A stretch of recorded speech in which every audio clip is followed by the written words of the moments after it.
കർത്താവായ യേശുക്രിസ്തുവിൻ്റെ നാമത്തിൽ എല്ലാവർക്കും സ്നേഹവന്ദനങ്ങൾ. ബ്രെഡ് ഓഫ് ലൈഫിലേക്ക് വീണ്ടും എല്ലാവർക്കും സ്വാഗതം. ഇന്നത്തെ നമ്മുടെ ചിന്തയ്ക്കായിട്ട് ലൂക്കോസ് എഴുതിയ സുവിശേഷം 15-ാം അധ്യായത്തിൻ്റെ 27-32 വാക്യങ്ങൾ വായിക്കാം. ലൂക്കോസ് 15-ന്റെ 27-ഉം 27-ാം വാക്യവും 32-ാം വാക്യവും നമുക്ക് വായിക്കാം. അവൻ അവനോടെ, നിന്റെ സഹോദരൻ വന്നു, നിന്റെ അപ്പൻ അവനെ സൗഖ്യത്തോടെ കിട്ടിയതുകൊണ്ട് തടിപ്പിച്ച കാളക്കുട്ടിയെ അറുത്തു എന്ന് പറഞ്ഞു. And he said to him, your brother has come, and because he has received him safe and sound, your father has killed the fattened calf. ഇനി 15-ന്റെ 32-ാം വാക്യം.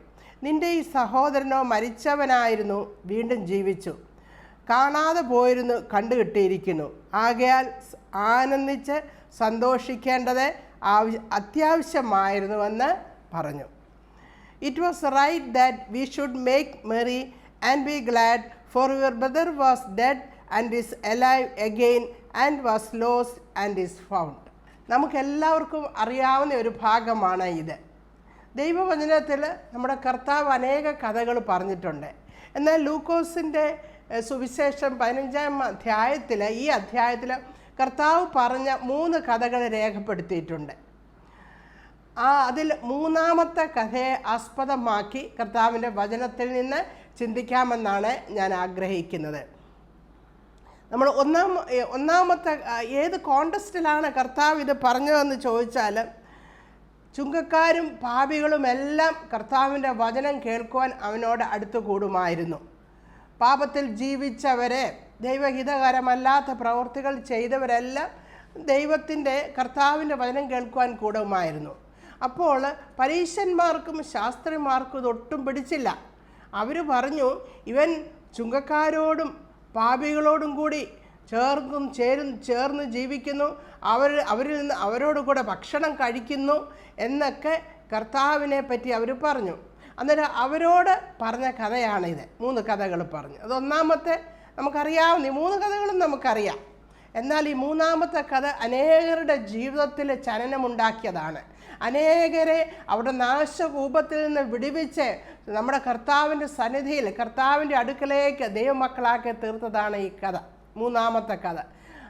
അതും നമ്മൾ ആ പാപക്കുഴിയിൽ ജീവിച്ചവരെ യേശു പറഞ്ഞ ഈ കഥ പോലെ ആയിരുന്നു. കഥയിൽ പറഞ്ഞിരിക്കുന്ന മകൻ്റെ കൂട്ട് ജീവിതം നയിച്ചവരെ, എന്നാൽ ഈ പാപബോധം വന്നപ്പോൾ അവർ ദൈവത്തിൻ്റെ സന്നിധിയിലേക്ക് അനേകരും മടങ്ങി വന്നിട്ടുണ്ട്. 1-ാമത്തെ കഥയെന്ന് പറയുന്നത്, ഒരാട്ടിടയന് 100 ആടുകളിൽ 1 നഷ്ടപ്പെട്ടു. അപ്പോൾ ഒരു നഷ്ടം അവിടെ സംഭവിക്കുന്നു ആട്ടിടയന്. എന്നാൽ ഒരാടല്ല പോയിട്ടുള്ളൂ എന്ന് പറഞ്ഞുകൊണ്ട് അവിടെ ഇരിക്കാതെ ഈ ആട്ടിടയൻ ആ ഒന്നിനെ തിരഞ്ഞ് അതിനെ കണ്ടുപിടിക്കും. നഷ്ടപ്പെട്ടതിനെ തിരഞ്ഞ് കണ്ടുപിടിക്കുമ്പോൾ കൂട്ടുകാരെയും അയൽക്കാരെയും ഒക്കെ വിളിച്ച് സന്തോഷിക്കുന്നു. എന്നിട്ട് അവിടെ എഴുതിയേൽക്കുന്നത്, അങ്ങനെ തന്നെ മാനസാന്തരപ്പെടുന്ന ഒരു പാപിയെക്കുറിച്ച് സ്വർഗത്തിൽ അധികം സന്തോഷമുണ്ടാകുന്നുവെന്ന്. അപ്പോൾ ഇവൻ കൂട്ടുകാരെയും എല്ലാവരെയും വിളിച്ച് സന്തോഷത്തിനെക്കാട്ടിൽ അധിക സന്തോഷം മാനസാന്തരപ്പെടുന്ന ഒരു പാപിയെക്കുറിച്ച് ഉണ്ടാകുമെന്ന് കർത്താവ് ഈ ശാസ്ത്രിമാരോടും പരീശന്മാരോടും പറയുകയാണ്. അതിനുശേഷം 2-ാമത്തെ കഥയിൽ അവിടെ പറയുന്നു, അന്നേരം ഈ 1-ാമത്തേതിൽ ഒരു ആട് നഷ്ടപ്പെട്ടാൽ 100 ആടിനെ വിൽക്കുമ്പോൾ കിട്ടുന്ന അത്രയും തുക 99 ആടിനെ വിൽക്കുമ്പോൾ കിട്ടുകയില്ല. അവിടെ ഒരു നഷ്ടം സംഭവിച്ചു. അതായത് ഒരു കൊമേഴ്ഷ്യൽ വാല്യൂ ഉണ്ടായിരുന്നു അതിന്. അതുപോലെ തന്നെ 2-ാമത്തേതിലെ 10 ദ്രഹ്മ, അവരുടെ മാലയൊക്കെ കോർത്ത് അവർ മാലയിലൊക്കെ ധരിച്ചിരുന്ന കോയിൻസ്, അതിൽ 10 ഉണ്ടായിരുന്നതിൽ 1 അങ്ങ് നഷ്ടപ്പെട്ടു.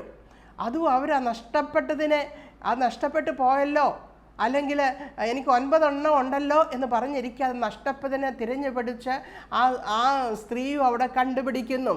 അവർക്ക് വളരെ വേദന തോന്നിക്കാണും, സങ്കടം തോന്നിക്കാണും. കാരണം അവൾ ആഡംബരത്തോടെ ധരിച്ചിരുന്ന ആ മാലയാണ്, അതിനകത്തെ ഒരു കോയിനാണ് നഷ്ടപ്പെട്ടത്. അപ്പോൾ അവിടെ ഒരു ഇമോഷണൽ വാല്യൂ ഉള്ളതായിട്ട് നമുക്ക് കാണുവാൻ കഴിയും. അവിടെ എഴുതിയിരിക്കുന്നത് അവർ അധികം എല്ലാവരെയും ചേർത്ത് ഇത് കണ്ടിട്ടപ്പോൾ സന്തോഷിച്ചു. അതുപോലെ അങ്ങനെ തന്നെ മാനസാന്തരപ്പെടുന്ന പാപിയെക്കുറിച്ച്, ഒരു പാപി മാനസാന്തരപ്പെടുമ്പോൾ സ്വർഗത്തിലെ ദൂതന്മാർ ഇതിലും അധികം സന്തോഷിക്കുമെന്ന് ഈ കഥ പറഞ്ഞിട്ട് ആ പരീശന്മാരോടും ശാസ്ത്രിമാരോടും കർത്താവ് അവിടെ പറയുകയാണ് ചെയ്യുന്നത്. അപ്പോൾ എന്നാൽ മൂന്നാമത്തെ കഥ, അതാണ് നമ്മളിന്ന് ചിന്തിക്കുവാനുള്ളത്. ഒരു മകന്, ഒരു പിതാവിന് 2 മക്കളുണ്ടായിരുന്നു. മൂത്ത മകൻ, ഇളയ മകൻ. നമ്മളതിന് കൊടുത്തിരിക്കുന്ന പേര്, ഇളയ മകന് നമ്മളൊരു പേരിട്ടിട്ടുണ്ട്, ധൂർത്തപുത്രൻ എന്ന് നമ്മളൊരു പേരിട്ടിട്ടുണ്ട്. എന്നാൽ അതാണ് ഞാൻ ഇന്ന് പറയുവാൻ ആഗ്രഹിക്കുന്നത്. അപ്പോൾ ഈ മൂന്നാമത്തെ കഥയെന്ന് പറയുമ്പോൾ ഈ പിതാവിന്, അവിടെ ഒരു പിതാവിനെ കാണിക്കുന്നു. ആ പിതാവിൻ്റെ ഭവനത്തെപ്പറ്റി പറയുന്നു. അതുപോലെ ആ ഭവനം വിട്ട് ഈ ഇളയ മകൻ ദൂരദേശത്ത് പോയതായിട്ട് പറയുന്നു. അപ്പോൾ അവിടെ പിതാവിനെ കാണിക്കുന്നത് നമ്മുടെ സ്വർഗസ്ഥനായ പിതാവിനെയാണ് അവിടെ കാണിക്കുന്നത്.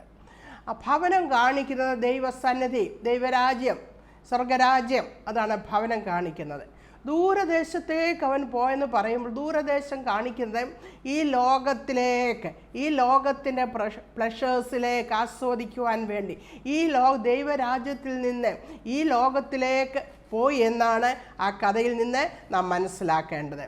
അപ്പോൾ അവിടെ നമുക്ക് കാണുവാൻ കഴിയുന്നത് ആ പിതാവിൻ്റെ വളരെ അത്ഭുതകരമായിട്ടുള്ള സ്വഭാവം, ആ നേച്ചറിനെ നമുക്ക് കാണുവാൻ കഴിയും. ആ പിതാവിൻ്റെ സ്നേഹം, പിതാവിൻ്റെ ക്ഷമ, മകൻ മാനസാന്തരപ്പെട്ടതിന് ശേഷം ആ പിതാവിൻ്റെ സന്തോഷം, ആ പിതാവ് ആ മകൻ ആ ഭവനത്തിൽ നിന്ന് പോയപ്പോൾ ആ മകന് വേണ്ടി കാത്തിരിക്കുന്ന ആ സ്നേഹം, മകൻ തിരിച്ചു വന്നപ്പോൾ 2 കൈകളും നീട്ടി ആ മകനെ സ്വീകരിക്കുന്ന പിതാവ്, ഇങ്ങനെയാണ് സ്വർഗസ്ഥനായ പിതാവ്. നാം ദൈവത്തിൽ നിന്ന് അകന്നു പോകുമ്പോഴും നമുക്ക് വേണ്ടി കാത്തിരിക്കുന്ന സ്വർഗസ്ഥനായ പിതാവിനെയാണ് അവിടെ കാണുന്നത്. ആ മകൻ തിരിച്ചു വന്നപ്പോൾ വളരെ വളരെ സന്തോഷത്തോടുകൂടി ഹൃദയത്തോട് ചേർത്ത് പിടിച്ചു. ഇത് സ്വർഗസ്ഥനായ പിതാവിൻ്റെ സ്നേഹമാണ് കാണിക്കുന്നത്. ആ മകൻ പാപത്തിലാണ് ജീവിച്ചതെന്ന് പിതാവിന് അറിയാമായിരുന്നുവെങ്കിലും ആ സമയത്തും ആ കണ്ടീഷനിലും അവനെ സ്നേഹിച്ച ഒരു പിതാവ്. അപ്പോൾ നമ്മുടെ സ്വർഗസ്ഥനായ പിതാവും നാം ഏതവസ്ഥയിലാണെങ്കിലും, പാപത്തിൻ്റെ അവസ്ഥയിൽ ദൈവത്തിൽ നിന്ന് അകന്നു മാറി നാം ജീവിക്കുമ്പോഴും ആ അവസ്ഥയിലും നമ്മളെ സ്നേഹിക്കുന്ന ഒരു പിതാവാണ് സ്വർഗസ്ഥനായ നമ്മുടെ പിതാവ്. ആ പിതാവിനെയാണ് ഈ പിതാവിൽ കൂടി നമുക്ക് കാണുവാൻ സാധിക്കുന്നത്. എന്നാൽ ഇവിടെ എഴുതിയിരിക്കുന്നത് ആദ്യത്തെ 2 കഥകളും പറഞ്ഞിട്ട് അവിടെ പറഞ്ഞിരിക്കുന്നു, ഇതിനെ കിട്ടിയതിൽ അധിക സന്തോഷം ഒരു പാപി മാനസാന്തരപ്പെടുമ്പോൾ സ്വർഗത്തിലുണ്ടാകും. ഒരു പാപി മാനസാന്തരപ്പെടുമ്പോൾ ദൈവസന്നിധിയിലേക്ക് അടുത്ത് വരുമ്പോൾ സ്വർഗം അധികം സന്തോഷിക്കുമെന്ന് ഇവിടെ പറയുന്നു. എന്താണ് അങ്ങനെ പറയുവാനുള്ള കാരണം? നമുക്ക് മത്തായിയുടെ സുവിശേഷം 16-ാം അധ്യായത്തിൽ 26-ാം വാക്യത്തിൽ കാണുവാൻ കഴിയും, ഒരു മനുഷ്യൻ സർവ്വലോകവും നേടിയാലും തൻ്റെ ജീവനെ നഷ്ടപ്പെടുത്തിയാൽ അവൻ എന്തു പ്രയോജനം? മനുഷ്യൻ എന്തും മറുവില കൊടുക്കുമെന്ന് എഴുതിയിരുന്നു. ഈ ലോകത്തിൽ എന്തെല്ലാം നേടിയാലും തൻ്റെ ജീവനെ നഷ്ടമാക്കിയാൽ ഈ ലോകത്തിൽ സുഖ സൗകര്യങ്ങളോടുകൂടി നമുക്ക് എത്ര നാൾ ജീവിക്കുവാൻ പറ്റും? എന്നാൽ ഈ ലോകത്തിൽ എന്ത് നേടി, ലോകത്തിലുള്ളതിനെ എല്ലാം നേടിക്കൊണ്ട് സുഖ സൗകര്യങ്ങളോടുകൂടി നാം ജീവിച്ചാലും അതിനൊരു കാലയളവുണ്ട്. അത് കഴിഞ്ഞ് ഈ ലോകത്തിൽ നിന്ന് നമ്മൾ പോകേണ്ടവരാണ്. എന്നാൽ നമുക്കൊരു ജീവിതം അപ്പുറത്തുണ്ട്. അവിടെ നമ്മൾ ജീവിക്കണമെങ്കിൽ ഈ ലോകത്തിലായിരിക്കുമ്പോൾ നമ്മുടെ ജീവനെ നമ്മൾ നേടുന്നവരായി തീരണം. അവിടെയാണ് നിത്യമായ നമ്മുടെ വാസം ദൈവം ഒരുക്കിയിരിക്കുന്നത്. അപ്പോൾ ആത്മാവിനെ നമ്മൾ നഷ്ടപ്പെടുത്തിയാൽ ആ നിത്യമായ വാസം എന്നേക്കുമുള്ള ദുഷ്ട ലോകത്തിലായിരിക്കും, കർത്താവില്ലാത്ത നിത്യതയിലായിരിക്കും. എന്നാൽ ഈ ലോകത്തിൽ ജീവനെ നമ്മൾ നേടിയാൽ, നമ്മുടെ ആത്മാവിനെ നേടിയാൽ നമ്മുടെ നിത്യതയിൽ കർത്താവിനോടുകൂടി തന്നെ നമുക്ക് നിത്യതയിൽ നമുക്ക് ജീവിക്കുവാൻ നമുക്ക് കഴിയും. അതുതന്നെയല്ല നമ്മുടെ ജീവന് സങ്കീർത്തനം 49-ാം അധ്യായത്തിൻ്റെ 8-9 വാക്യങ്ങളിൽ നമ്മൾ മുമ്പേ പറഞ്ഞ വാക്യത്തോടെ ബന്ധപ്പെടുത്തി നമ്മൾ ചിന്തിക്കുമ്പോൾ നമുക്ക് കാണുവാൻ കഴിയും, മനുഷ്യൻ്റെ പ്രാണനെ വീണ്ടെടുക്കുവാൻ ആർക്കും കഴിയത്തില്ല. കാരണം അവൻ്റെ ദൈവത്തിനല്ലാതെ അവൻ്റെ പ്രാണനെ വിടുവിക്കുവാൻ ആർക്കും കഴിയില്ല. അവൻ്റെ പ്രാണൻ്റെ വില വലിയത് എന്ന് അവിടെ എഴുതിയിരിക്കുന്നു. അപ്പോൾ നമുക്ക് ഈ കഥയെപ്പറ്റി ഒന്ന് ചിന്തിക്കാം. ഇത് ലൂക്കോസ് 15-ന്റെ 11 മുതൽ 32 വരെയുള്ള വാക്യങ്ങളിലാണ് ഇതിവിടെ എഴുതിയിരിക്കുന്നത്. അവിടെ കാണുന്നത് ഇളയ മകൻ തൻ്റെ അപ്പനോട് തൻ്റെ വീതം ചോദിച്ചു. സാധാരണ യഹൂദ പാരമ്പര്യം അനുസരിച്ച് പിതാവ് മരിക്കുമ്പോഴാണ് അവരുടെ ഇൻഹെറിറ്റൻസ് അവർക്ക് കൊടുക്കുന്നത്. മൂത്ത മകന് 2/3 ഭാഗം കൊടുക്കും, ഇളയ മകന് 1/3 ഭാഗം കൊടുക്കും. എന്നാൽ ഈ മകൻ നേരത്തെ തന്നെ അപ്പനോട് തൻ്റെ ഭാഗം അവിടെ ചോദിക്കുന്നു. എന്നിട്ട് എൻ്റെ പങ്ക് വീതിച്ചു തരണമെന്ന് പറഞ്ഞു. ഈ സ്നേഹനിധിയായ പിതാവ് ഇത്രയും നാൾ തൻ്റെ പിതാവിൻ്റെ ഭവനത്തിൽ സകല സമ്പത്തും പിതാവിനുള്ളതെല്ലാം ആസ്വദിച്ചുകൊണ്ട് പിതാവിൻ്റെ സ്നേഹത്തിൽ കഴിയുന്ന മകനാണ്. മകൻ തൻ്റെ പങ്ക് ചോദിച്ചപ്പോൾ പിതാവ് യാതൊന്നും എതിര് പറയാതെ അവനത് കൊടുക്കുന്നു.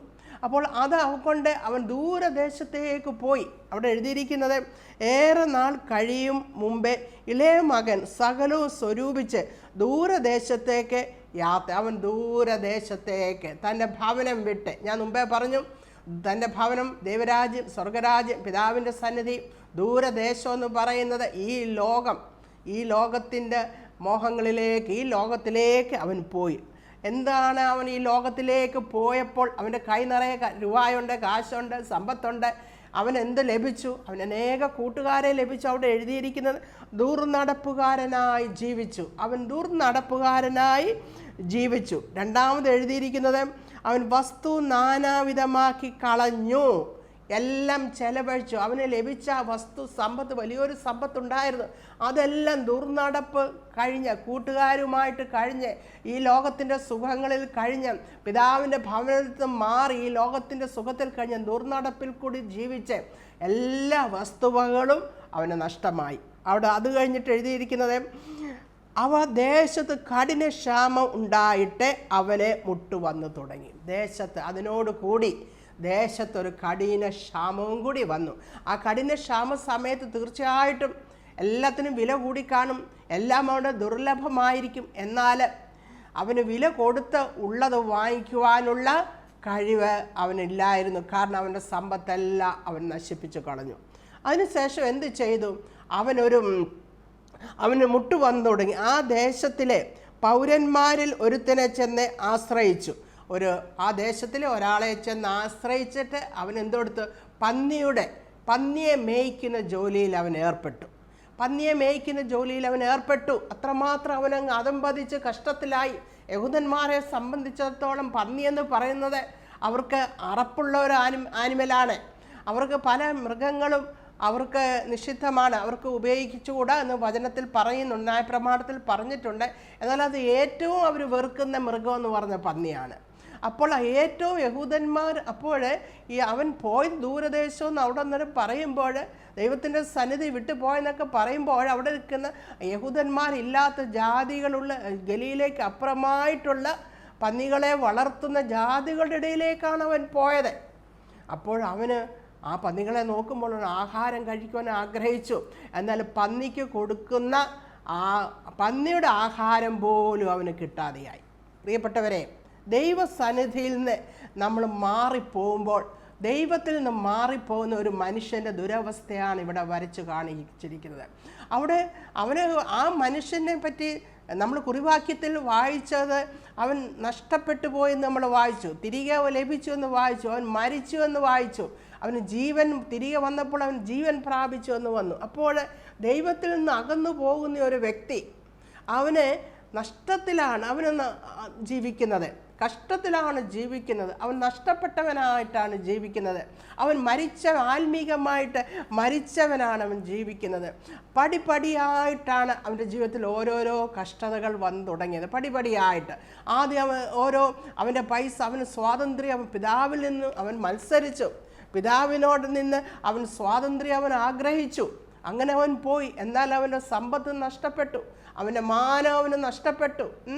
അവൻ്റെ മാനം അവൻ ഒരിക്കലും ഒരു യഹൂദന്മാർ ചെയ്യുന്ന പ്രവൃത്തിയല്ല അവൻ ചെയ്യുന്നത്. അങ്ങനെ അവൻ ബോണ്ടേജിലായി, അവൻ കഷ്ടത്തിലായി, അവൻ അടിമത്വത്തിലായി. പാപം എപ്പോഴും ഇങ്ങനെയാണ്. പാപം എപ്പോഴും വളരെ കളർഫുള്ളായിരിക്കും ആദ്യം.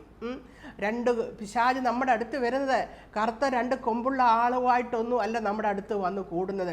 മനോഹരമായ കാര്യങ്ങളിൽ കൂടെയാണ് നമ്മളെ അത് പിശാച് അല്ലെങ്കിൽ പാപം നമ്മളെ ക്ഷമിക്കുന്നത്.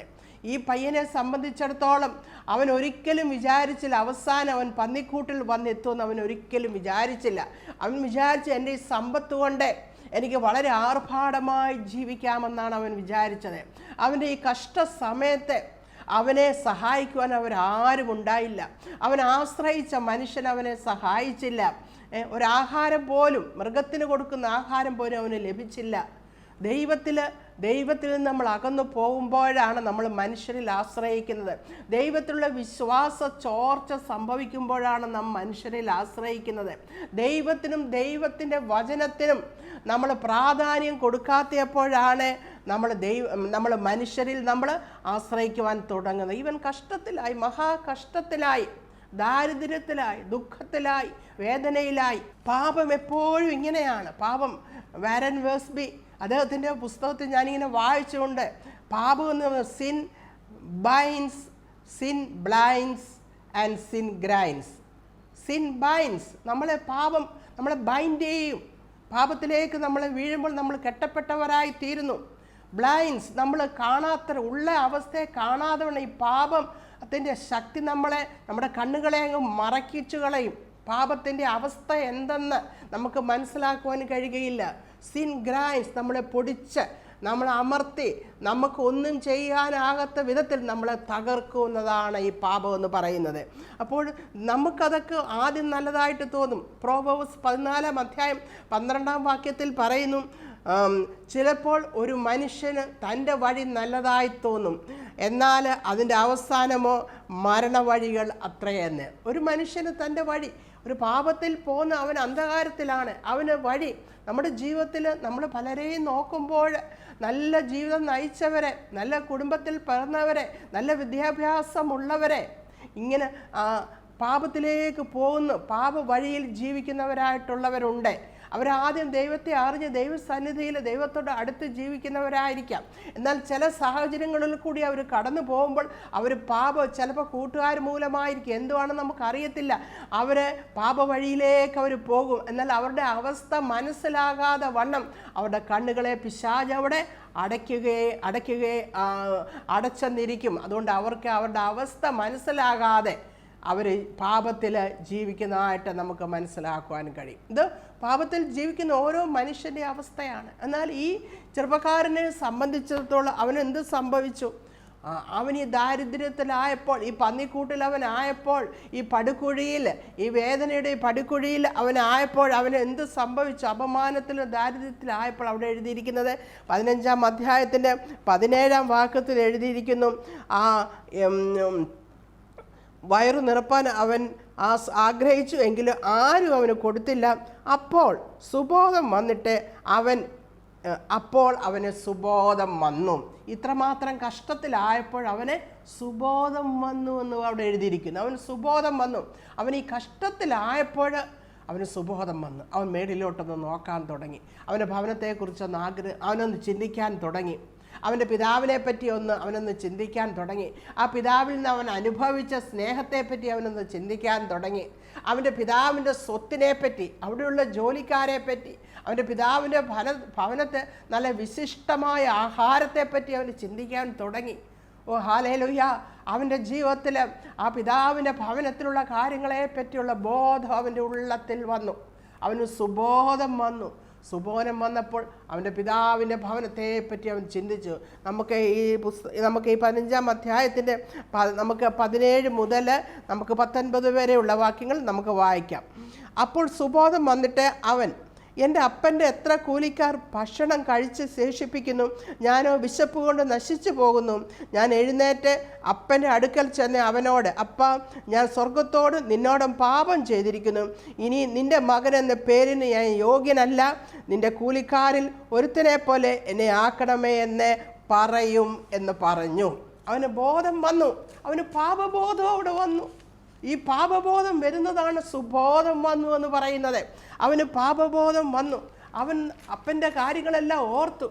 അപ്പനോട് ചെന്ന് ക്ഷമ ചോദിക്കണം. അപ്പ, ഞാൻ സ്വർഗത്തോട് നിന്നോട് ഞാൻ പാപം ചെയ്തു, ഇനി നിൻ്റെ മകനെന്ന് വിളിപ്പാൻ എനിക്ക് യോഗ്യത എനിക്കില്ല, അത്രമാത്രം ഞാൻ പാപം ചെയ്തു, കൂലിക്കാരിൽ ഒരുത്തനെ പോലെ എന്നെ ആക്കണമേ എന്ന് അവൻ്റെ ഉള്ളത്തിൽ അവൻ പറഞ്ഞു. പ്രിയപ്പെട്ടവരെ, നമ്മൾ നോക്കുമ്പോൾ പലപ്പോഴും മനോഹരമായ കാര്യങ്ങൾ നമ്മൾ കണ്ട് ഈ ലോകത്തിൽ നമ്മൾ വിചാരിക്കുക സന്തോഷവും സമാധാനവും ഒക്കെ തരുമെന്ന് നമ്മൾ വിചാരിച്ച് അതിലേക്ക് നമ്മൾ ആകൃഷ്ടരായിത്തീരും.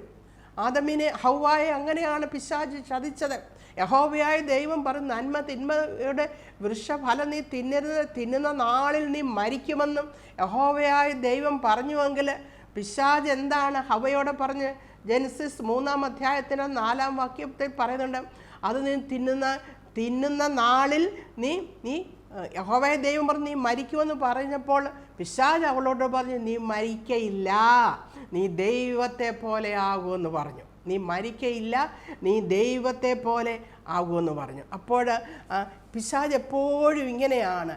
എന്നാലും നമുക്ക് സുബോധം വരുമ്പോൾ, പാപത്തെ പറ്റിയുള്ള ബോധം നമുക്ക് വരുമ്പോൾ നമ്മുടെ അവസ്ഥ നമുക്ക് മനസ്സിലാകും. പലപ്പോഴും നമ്മൾ ദൈവജനത്തിൽ നോക്കുമ്പോൾ അനേകർ ദൈവസന്നിധിയിൽ നിന്ന് മാറിയപ്പോൾ അവർ ആ കഷ്ടതയിലായപ്പോൾ അവർ ദൈവത്തെ നോക്കി വിളിക്കുന്നതായിട്ടുണ്ട്. യോനയുടെ പുസ്തകം, യോന അങ്ങനെയായിരുന്നു. യോന ദൈവത്തോട് അനുസരണക്കേട് കാണിച്ച് നിനവയിൽ പോകേണ്ടതിന് പകരം തർസൂസിലേക്ക് പോയി. അവിടെ എഴുതിയിരിക്കുന്ന അവൻ ദൈവസന്നിധി വിട്ടുപോയി. ദൈവത്തോട് അനുസരണക്കേട് കാണിക്കുമ്പോൾ നമ്മൾ എന്താണ് ചെയ്യുന്നത്? ദൈവസന്നിധി വിട്ടുപോവുകയാണ് ചെയ്യുന്നത്. യോന ഇതുപോലെയായിരുന്നു. യോനയുടെ പുസ്തകം 1-ാം അധ്യായം 3-ാം വാക്യത്തിൽ പറയുന്നു, അവൻ ദൈവസന്നിധി വിട്ട് തർസോസിലേക്ക് പോയെന്ന്. അപ്പോൾ എന്ത് സംഭവിച്ചു? ദൈവം തന്നെ അവനൊരു സമുദ്രത്തിൻ്റെ ആഴത്തിലേക്ക് അവൻ വീണു. മത്സ്യത്തിൻ്റെ വായിലായി അവൻ അവിടെ കിടന്ന് നിലവിളിച്ചു, തിരമാലകളും ഓളങ്ങളുമെല്ലാം എൻ്റെ മീതെ കവയുന്നു, ഈ കടൽപ്പുല്ല് എനിക്ക് തലപ്പാവായിരിക്കുന്നു, സമുദ്രത്തിൻ്റെ ആഴത്തിലേക്ക് ദൈവമേ നീ എന്നെ തള്ളിയിട്ടല്ലോ എന്ന് പറഞ്ഞ് അവൻ അവിടെ കരയുന്നതായിട്ട് നമുക്ക് കാണുവാൻ കഴിയും. ഇങ്ങനെയാണ് യോന 2:7, എൻ്റെ പ്രാണൻ എൻ്റെ ഉള്ളിൽ ക്ഷീണിച്ചു പോയപ്പോൾ ഞാൻ യഹോവയെ ഓർത്തു.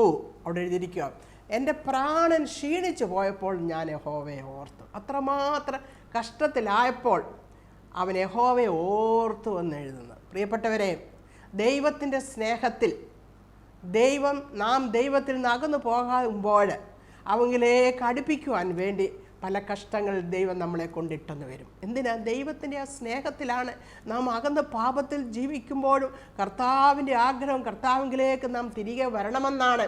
അതുകൊണ്ട് പലവിധമായ ശോധനയിലും കഷ്ടത്തിൻ്റെ ആഴത്തിലും എല്ലാം നമ്മളെ കൊണ്ടുവിടും. ഈ കഷ്ടത്തിലായിരുന്നപ്പോൾ അവന് സുബോധം വന്ന് പിതാവിനെ പറ്റി ചിന്തിച്ചു.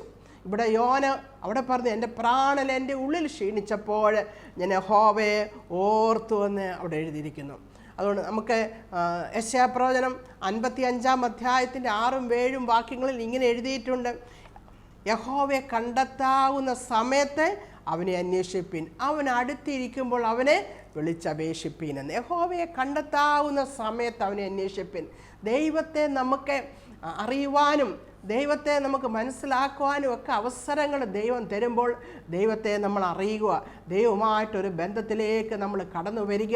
അതിനുള്ള സാഹചര്യങ്ങൾ നമുക്ക് ലഭിക്കുമ്പോൾ നാളെ എന്ന് പറഞ്ഞുകൊണ്ട് നീട്ടിപ്പോകാതെ ആ ദൈവത്തിൻ്റെ സന്നിധിയിലേക്ക് കടന്നു ചെല്ലുക. ഇവിടെ 55-ാം അധ്യായത്തിൻ്റെ യെശയ്യാ 7-ാം വാക്യത്തിൽ വീണ്ടും പറയുന്നതും, ദുഷ്ടൻ തൻ്റെ വഴിയെയും നീതി കെട്ടവൻ തൻ്റെ വിചാരങ്ങളെ ഉപേക്ഷിച്ചിട്ട് യഹോവയെങ്കിലേക്ക് തിരിയട്ടെ എന്ന്. ദുഷ്ടൻ തൻ്റെ വഴിയെയും നീതി കെട്ടവൻ തൻ്റെ വിചാരങ്ങളെ ഉപേക്ഷിച്ചിട്ട് യഹോവയെങ്കിലേക്ക് തിരികട്ടെ എന്ന്. കാരണം ഇങ്ങനെയുള്ള ശോധനകളിൽ കൂടി നമ്മൾ കടന്നുപോയി ദൈവം നമ്മളെ ദൈവത്തെങ്കിലേക്ക് അടുപ്പിക്കും. അതിനു മുമ്പേ അവൻ അടുത്തിരിക്കുമ്പോൾ തന്നെ നമ്മൾ വിളിച്ചപേക്ഷിക്കുക. അതാണ് ഈ ഭാഗം നമുക്ക് മനസ്സിലാക്കി തരുന്നത്. അത് കൊരിന്ത്യർ ലേഖനത്തിലും പൗലോസ് പറയുന്നുണ്ട്. കൊരിന്ത്യർ ലേഖനം 1 കൊരിന്ത്യർ 5-ാം അധ്യായത്തിൻ്റെ 1 മുതൽ 5 വരെ അവിടെ പറയുന്നത്, ഒരു വിശ്വാസി ദുർനടപ്പാചരിച്ചു.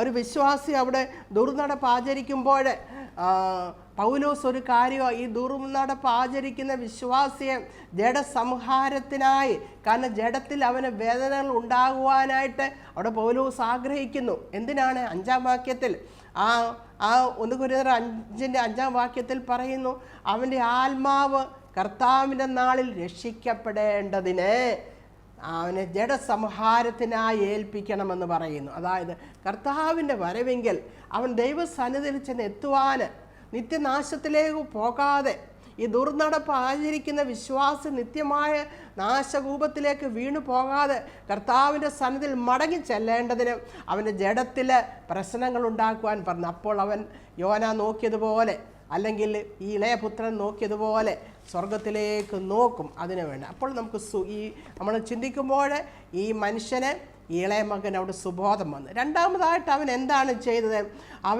അവനൊരു തീരുമാനമെടുത്തു. ഞാൻ അപ്പനോട് പറയുന്നു, അപ്പാ, ഞാൻ സ്വർഗത്തോടും നിന്നോടും ഞാൻ പാപം ചെയ്തു, ഇനി മകനെന്ന് വിളിപ്പാൻ യോഗ്യനല്ല എന്ന് ഞാൻ പറയും എന്ന് പറഞ്ഞു. അവൻ തീരുമാനം ഉള്ളത്തിലെടുത്തു. അവൻ പറഞ്ഞു, സ്വർഗത്തോട് ദൈവത്തോടാണ് പാപം ചെയ്യുന്നത്. അത് നമ്മൾ ഏത് പാപം ചെയ്താൽ നമ്മൾ ഓർക്കണം, അത് ദൈവത്തിൻ്റെ വഴിയിൽ നിന്ന് മാറുന്നതാണ്. അതുകൊണ്ട് അവൻ ആരോടാണ് പറഞ്ഞത്? ഞാൻ സ്വർഗത്തോട്. അവൻ ആ പറയേണ്ട രീതിയിൽ തന്നെ അവൻ പറഞ്ഞു. കാരണം അവൻ അങ്ങനെ പിതാവിൻ്റെ സന്നിധിയിൽ വസിച്ച മകനാണ്. അതുകൊണ്ട് അവന് കാര്യങ്ങളൊക്കെ നന്നായിട്ട് അറിയാം. അവൻ പറഞ്ഞത്, പിതാവേ, സ്വർഗത്തോടും ഞാൻ നിന്നോടും ഞാൻ പാപം ചെയ്തു. ദാവീദും ഇങ്ങനെയായിരുന്നു. ദാവീദ് പറഞ്ഞു, എങ്ങനെ ദാവീദ് പറഞ്ഞു, ഞാൻ നിന്നോട് തന്നെ ഞാൻ പാപം ചെയ്തു. ഞാൻ നിന്നോടാ, ഞാൻ ഊരിയാവിൻ്റെ ഭാര്യയായ ബർശബയോടല്ല ഞാൻ പാപം ചെയ്തു, ഞാൻ നിന്നോടാണ് പാപം ചെയ്തത്. ജോസഫിന് തെറ്റ് ചെയ്യുവാൻ പൊത്തിഫേറിൻ്റെ ഭാര്യയെ ടെംപ്റ്റ് ചെയ്തപ്പോൾ ജോസഫ് എന്താണ് പറഞ്ഞത്? ഞാൻ ഈ മഹാദോഷം ചെയ്ത് എൻ്റെ ദൈവത്തിൻ്റെ നേരെ പാപം ചെയ്യുവാനിടയാക്കരുതേ എന്ന്. ഈ മഹാദോഷം പ്രവർത്തിച്ച് എൻ്റെ ദൈവത്തിനോട് പാപം ചെയ്യണം. അപ്പോൾ പ്രിയപ്പെട്ടവരെ, നാം പാപത്തിൽ ജീവിക്കുമ്പോൾ ആ പാപം നാം ആരോടാണ്? ദൈവത്തോടാണ്. ഈ മകൻ അവൻ അനുദപിച്ചു. താൻ പാപിയാണെന്നുള്ളൊരു ബോധം വന്ന് ദൈവത്തിൻ്റെ മുമ്പാകെ അവൻ അനുദപിച്ചു. മൂന്നാമതായിട്ട് എന്താണ് ചെയ്തത്? അവൻ പിതാവിൻ്റെ ഭവനത്തിലേക്ക് അവൻ കടന്നുപോയി. അനുദപിച്ച് അവിടെ നിൽക്കുകയല്ല, ആ ദേശത്ത് തന്നെ പാർക്കുകയല്ല ചെയ്ത്, ആ ദേശം വിട്ട് അവൻ പിതാവിൻ്റെ ഭവനത്തിലേക്ക് പോയി. നമ്മൾ പാപം ചെയ്തെന്നുള്ളൊരു ചിന്ത നമുക്ക് വരുമ്പോൾ നമ്മൾ മാനസാന്തരത്തിലേക്ക് വരികയില്ല.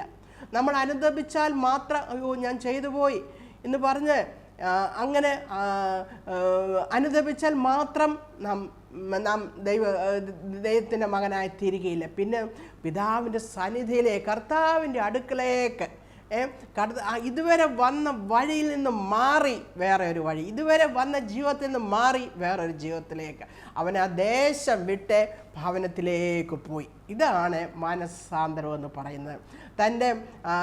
നാം പാപം ചെയ്യുമ്പോൾ അത് മറയ്ക്കുന്നവന് ശുഭം വരികയില്ല. അവയേറ്റ് വന്ന് ഉപേക്ഷിച്ചു, അവനെ ദൂരദേശവൻ ഉപേക്ഷിച്ച് അവൻ്റെ പിതാവിൻ്റെ ഭവനത്തിലേക്ക് പോയി. അങ്ങനെ പോകുന്നവർക്കാണ് പിതാവിൻ്റെ കരുണ, സ്വർഗസ്ഥനായ നമ്മുടെ ദൈവത്തിൻ്റെ കരുണ ലഭിക്കുന്നത്. പിന്നെ അവൻ എന്ത് ചെയ്തു?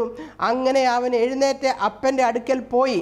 ദൂരത്തു നിന്ന് തന്നെ അപ്പൻ അവനെ കണ്ട് മനസ്സലിഞ്ഞ് ഓടിച്ചെന്ന് അവൻ്റെ കഴുത്ത് കെട്ടിപ്പിടിച്ച് അവനെ ചുംബിച്ചു.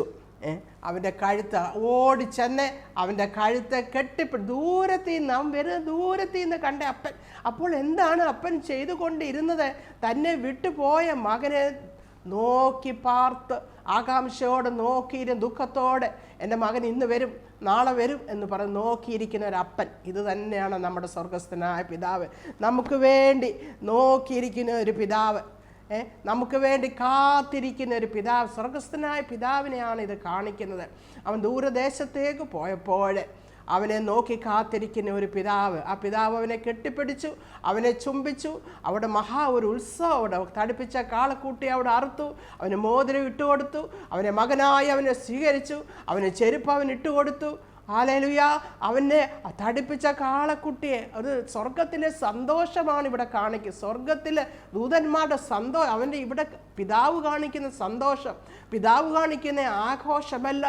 ഒരു പാപി മാനസാന്തരപ്പെടുമ്പോൾ ദൈവസന്നിധിയിൽ കടന്നു വരുമ്പോൾ സ്വർഗത്തിലെ സന്തോഷത്തെയാണ് ഇത് കാണിക്കുന്നത്. തടിപ്പിച്ച കാളക്കുട്ടി അറുക്കുക എന്ന് പറയുമ്പോൾ യഹൂദന്മാരെ സംബന്ധിച്ചിടത്തോളം വളരെ റെയറായിട്ടുള്ള ഒക്കേഷനിൽ മാത്രമേ ഫാറ്റൻഡ് കവ്, തടിപ്പിച്ച കാളക്കുട്ടി അവർ അറുക്കുക, അവർ സദ്യ ആസ്വദിക്കുകയുള്ളൂ. അതുപോലെ തന്നെയായിരുന്നു ഈ മകൻ ചെന്നപ്പോൾ. അവൻ അപ്പനോട് പാപം ചെയ്തതായിട്ട് പറഞ്ഞു. എന്നാലും കൂലിക്കാരിൽ ഒരുത്തനെ പോലെ ആക്കണമേ എന്നുള്ള ഭാഗം പറയുന്നതിന് പറയുവാൻ ആ പിതാവ് സമ്മതിച്ചില്ല. നമ്മൾ ദൈവസന്നിധിയിൽ കർത്താവിൻ്റെ നമ്മുടെ അടുക്കൽ നമ്മൾ ചെല്ലുമ്പോൾ നമ്മൾ പിന്നെ ദാസനല്ല, നമ്മൾ കൂലിക്കാരല്ല, നമ്മൾ സ്വന്തം മക്കളാണ്. ആ വാക്ക് പറയാൻ പിതാവ് അനുവദിച്ചില്ല. നമ്മുടെ സ്വന്തം മക്കളാണ്, മക്കളും അവകാശികളുമാണ്. ഈ മകന് ആ പിതാവിൻ്റെ അവകാശിയായി തീർന്നു. പ്രിയപ്പെട്ട പിതാവ് ഒന്നും അവനോട് ചോദിച്ചില്ല. മകനെ, നീ ഇത്രയും നാൾ എവിടെയായിരുന്നു എന്ന് അവൻ ചോദിച്ചില്ല. മകനെ, നീ എൻ്റെ സ്വത്ത് കൊണ്ടുപോയി എന്ത് ചെയ്തു എന്നവൻ ചോദിച്ചില്ല. നീ എങ്ങനെയാണ് ഇത്രയും നാൾ ജീവിച്ചതെന്ന് ആ പിതാവ് ചോദിച്ചില്ല. നിനക്ക് അവസാനം ഇങ്ങനെയൊക്കെ ഉണ്ടാകുമെന്ന് എനിക്കറിയാമായിരുന്നു എന്ന് ആ പിതാവ് പറഞ്ഞില്ല. അതിന് പകരം സ്നേഹസ്വരൂപനായ ഒരു പിതാവിനെയാണ്. ഇതുപോലെ തന്നെയാണ് നമ്മുടെ പിതാവ്. നമ്മൾ പാപത്തിൽ നിന്ന് പാപബോധം വന്ന് ദൈവത്തിൻ്റെ സന്നിധി ചെല്ലുമ്പോൾ ഒരിക്കലും നമ്മുടെ പാപത്തെ ദൈവം ഓർമ്മിപ്പിക്കുന്ന ദൈവമല്ല. സക്കായിയുടെ പാപം, ദൈവ സക്കായോടെ നീ ഇങ്ങനെ ടാക്സ് കളക്ഷൻ നീ ഇങ്ങനെ നടത്തിയില്ല, സക്കായോട് ഒന്നും ദൈവം ചോദിച്ചില്ല. പാപിയായ സ്ത്രീയോടെ അവിടെ പാപത്തെ പറ്റി ദൈവം ചോദിക്കാതെയാണ് അവിടെ പാപത്തെ അവിടെ ക്ഷമിച്ചു കൊടുത്തത്. പത്രോസിനെ വീണ്ടും കണ്ടപ്പോൾ, പത്രോസെ നീ എന്നെ തള്ളിക്കളഞ്ഞല്ലോ തള്ളിക്കളഞ്ഞില്ലേ എന്ന് ദൈവം ഒരിക്കലും ചോദിച്ചില്ല. പത്രോസിനോട് കർത്താവ് ചോദിച്ചില്ല. ദാവീദ് തെറ്റ് ചെയ്തതിനെ പറ്റിയെല്ലാം രാജാക്കന്മാരുടെ പുസ്തകത്തിൽ എഴുതിയിട്ടുണ്ട്. എന്നാൽ ദിനവൃത്താന്തത്തിലും എല്ലാ രാജാക്കന്മാരുടെയും, ദാവീദ് ഉൾപ്പെടെ എല്ലാ രാജാക്കന്മാരുടെയും ചരിത്രം അവിടെ എഴുതിയിട്ടുണ്ട്. എന്നാൽ ആ ദാവീദിൻ്റെ ചരിത്രത്തിലൊന്നും ദാവീദ് ചെയ്ത ബർശേബായി ചെയ്ത പാപത്തെ പറ്റി കർത്താവ് അവിടെ എഴുതിയിട്ടില്ല. എന്നെ നാം ദൈവത്തിൻ്റെ സന്നിധി ചെല്ലുമ്പോൾ നമ്മുടെ പാപത്തെ എന്നേക്കുമായി മായ്ക്കുകയും മറക്കുകയും ചെയ്യുന്ന ദൈവമാണ് നമ്മുടെ ദൈവം. കർത്താവ് ലോകത്തിൽ വന്ന് കർത്താവ് പറഞ്ഞ നീതിമാന്മാരെ അല്ല, പാപികളെ തേടിയാണ് ലോകത്തിൽ വന്നത് എന്ന്. കർത്താവ് പാപികളെ തേടി വന്നു. ദൈവത്തിൽ നിന്ന് മാറി പാപത്തിൽ ജീവിക്കുന്നവരെ ഇന്ന് കർത്താവ് നോക്കുന്നു. ദൈവത്തിൽ നിന്ന് അകന്നു പോകുന്നവരെ മാനസാന്തരത്തിലേക്ക് കൊണ്ടുവരുന്നതാണ് നമ്മളിപ്പോൾ പറഞ്ഞ പിതാവിൻ്റെ സ്നേഹം. ഈ കഥ കേട്ടെ, ഈ ചെറിയ കഥ, ഈ വലിയതായിട്ടുള്ള ഈ ചെറിയ കഥ കേട്ട് അനേകർ പിതാവിൻ്റെ സ്നേഹത്തിലേക്ക് കടന്നു വന്നിട്ടുണ്ട്. ഈ കഥ കേൾക്കുന്ന, എന്നിൽ കൂടി ഈ കഥ കേൾക്കുന്ന നിങ്ങളിൽ ആരെങ്കിലും പാപത്തിൻ്റെ ജീവിതത്തിലാണ് കഴിയുന്നതെങ്കിൽ ആ കർത്താവിങ്കിൽ അന്ന് അനേകർ കടന്നു വന്നതുപോലെ നിങ്ങളും കടന്നു വരുവാൻ കർത്താവ് നിങ്ങളെ ഇന്ന് ആഹ്വാനം ചെയ്യുകയാണ്. ദൈവവചനത്തിൽ പറയുന്നു, ഇതാണ് സുപ്രസാദകാലം, ഇതാണ് രക്ഷാദിവസം, ഇതാണ് സുപ്രസാദകാലം. എന്നും ദൈവത്തിൻ്റെ ആത്മാവ് നമ്മളോട് വാദിച്ചു കൊണ്ടിരിക്കുകയില്ല, എന്നും ദൈവത്തിൻ്റെ ആത്മാവ് നമ്മളോട് സംസാരിച്ചു കൊണ്ടിരിക്കുകയില്ല. ഇതാണ് സുപ്രസാദകാലം, ഇതാണ് രക്ഷാദിവസം. ആ പിതാവ് പറഞ്ഞു, ഇവൻ മരിച്ചവനായിരുന്നു, ഇപ്പോൾ ഇവന് ജീവൻ പ്രാപിച്ചു. ഇവൻ നഷ്ടപ്പെട്ടവനായിരുന്നു, ഇപ്പോൾ ഇവനെ തിരികെ കിട്ടി. അതുകൊണ്ട് നമുക്ക് സന്തോഷിക്കാമെന്ന പിതാവ് പറഞ്ഞതുപോലെ മരിച്ച അവസ്ഥയിൽ നിന്നും നഷ്ടപ്പെട്ട അവസ്ഥയിൽ നിന്നും ഈ പിതാവിൻ്റെ സ്നേഹത്തിലേക്ക് വരുവാൻ കർത്താവ് അങ്ങനെയുള്ളവരെ സഹായിക്കട്ടെ. ഈ വചനങ്ങളാൽ ദൈവം നമ്മളെ അനുഗ്രഹിക്കുമാറാകട്ടെ. ആമീൻ. നമുക്കൊരു നിമിഷം പ്രാർത്ഥിക്കാം. കർത്താവേ സ്തോത്രം, യേശുവേ സ്തോത്രം, ഹാലേലൂയ. ഞങ്ങളെ ഇന്ന് കേൾപ്പിച്ച വചനത്തിനായിട്ട് സ്തോത്രം കർത്താവേ. Hallelujah, hallelujah. നഷ്ടപ്പെട്ടതിനെ തിരഞ്ഞെടുക്കുവാൻ വേണ്ടി കർത്താവെ, ജീവിച്ചവരെ മരിച്ചവരെ ജീവിതത്തിലേക്ക് കൊണ്ടുവരാൻ വേണ്ടി അവിടുന്ന് ഈ ലോകത്തിലേക്ക് കടന്നു വന്നല്ലോ കർത്താവെ. ആ പിതാവിൻ്റെ സ്നേഹം ഞങ്ങൾ കണ്ടല്ലോ. ആ സ്നേഹമാണ് നീ ഞങ്ങളോട് കാണിച്ചത് കർത്താവെ. ആ സ്നേഹത്തിൽ ഞങ്ങളെയും വിളിച്ചതിനെ ഓർത്ത് സ്തോത്രം ദൈവമേ. ഞങ്ങളുടെ ഭവനത്തിൽ, ഞങ്ങളുടെ സഭയിൽ കർത്താവെ, ഞങ്ങളുടെ കൂട്ടത്തിൽ ആരെങ്കിലും ദൈവസ്നേഹത്തിൽ നിന്ന് മാറിപ്പോയിട്ടുള്ളവരുണ്ടെങ്കിൽ ആ സ്നേഹത്തിലേക്ക് വരുവാൻ കർത്താവ് സഹായിക്കണമേ. നിങ്ങളെല്ലാം സമർപ്പിച്ച് പ്രാർത്ഥിക്കുന്നു. പ്രാർത്ഥന കേട്ടതിനെ ഓർത്ത് സ്തോത്രം. കർത്താവായ യേശു ക്രിസ്തുവിൻ്റെ നാമത്തിൽ തന്നെ ആമേൻ. കർത്താവ് അനുവദിച്ചാൽ നമുക്ക് വീണ്ടും കാണാം.